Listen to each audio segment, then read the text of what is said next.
Presyo ng produktong petrolyo tataas sa huling Martes ng 2023.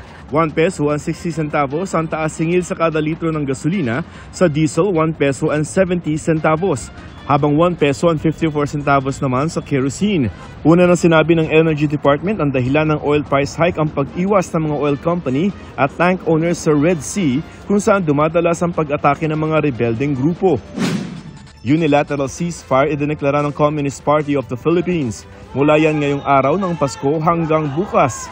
Pakikisa yan sa holiday at kasabay rin ang ika-55 anibersaryo ng organisasyon. Gayunman naka-high alert pa rin ang mga unit ng NPA na handa raw dumipesa kung kinakailangan. Hindi naman magdedeklara ng ceasefire ang Armed Forces of the Philippines na mananatiling naka-alerto sa kabila ng deklarasyon ng rebeldeng grupo. May naitala ng 18 kaso sa bansa ng bagong COVID-19 Omicron subvariant ayon sa Department of Health. Yan ang JN.1 na itinuturing ng World Health Organization bilang variant of interest.